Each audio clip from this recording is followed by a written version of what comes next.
یعنی ہم نے اچھی طرح اس کی تحقیق کی، پھر ہم یہ کہتے ہیں کہ مغلیہ سلطنت میں جتنے بادشاہ گزرے ہیں سب حنفی المذہب گزرے ہیں، اور بر صغیر پاک و ہند میں جتنے اولیاء کاملین گزرے ہیں سب حنفی المذہب گزرے ہیں۔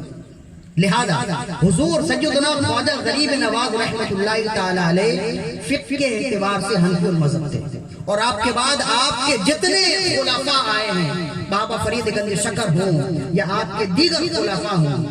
شیخ نظام الدین اولیاء ہوں یا جو بھی ہوں، آپ کے جتنے خلفاء ہیں سب حنفی المذہب ہیں، اہل سنت و جماعت اور امام اعظم ابو حنیفہ رحمت اللہ تعالی علیہ سے تعلق رکھنے والے ہیں۔ تو یہ بھی جو بادشاہ ہے نا اورنگزیب عالمگیر، یہ بھی حنفی المذہب تھا۔ تو اس نے دیکھا کہ جناب ہمارے مذہب میں بہت اختلافات ہیں، امام اعظم کچھ کہتے ہیں، آپ کے شاگرد امام محمد کچھ کہتے ہیں، ان کے دوسرے شاگرد امام ابو یوسف کچھ کہتے ہیں، ان کے تیسرے شاگرد امام ظفر کچھ کہتے ہیں۔ تو انہوں نے کہا کہ دیکھو 500 علماء کو، جو اکابر علماء تھے، چوٹی کے عالم تھے اس زمانے کے، 500 علماء کو باقاعدہ ان کے اچھے وظائف مقرر کرتے اس نے کام سونپا کہ دنیا جہان میں فقہ احناف کے جتنے اقوال ہیں تمام اقوال پر غور کریں، اور 500 علماء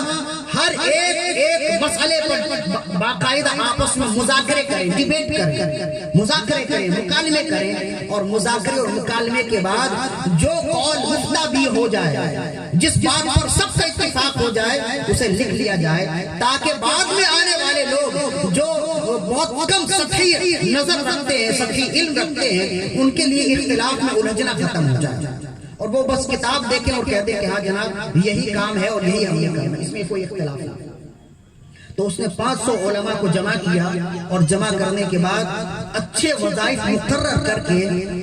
یہ کام سونپ دیے، اور کئی سالوں کے بعد مکمل طور پر فقہ احناف کے مفتہ اقوال، یعنی جس پر عمل کیا جائے گا قیامت تک، اس کو جمع کیا، اور اسی کتاب کو کہتے ہیں فتاوی عالمگیری،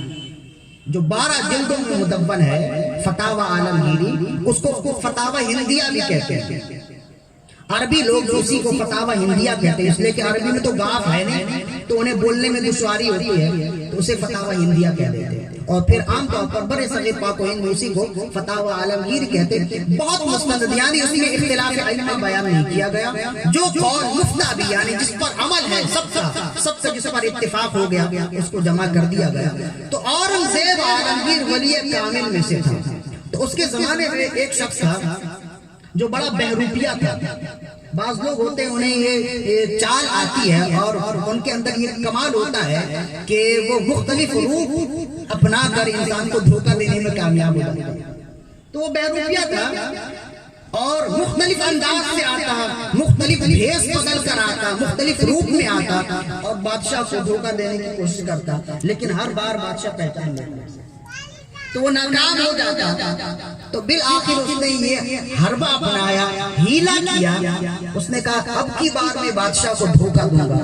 ایسا دھوکہ دوں گا کہ واقعی یہ دھوکہ کھا جائے گا۔ تو وہ بادشاہ کے محل سے اور اس کی زندگی سے کچھ دنوں کے لیے بالکل دور ہو گیا، 2-3 سالوں تک بالکل بے نام ہو گیا، یہاں تک کہ آہستہ آہستہ اس کا کام، اس کا نام، اس کی باتیں آہستہ آہستہ لوگوں کے ذہنوں سے ختم ہونے لگی، مغ ہو گئی۔ جب انسان اسکرین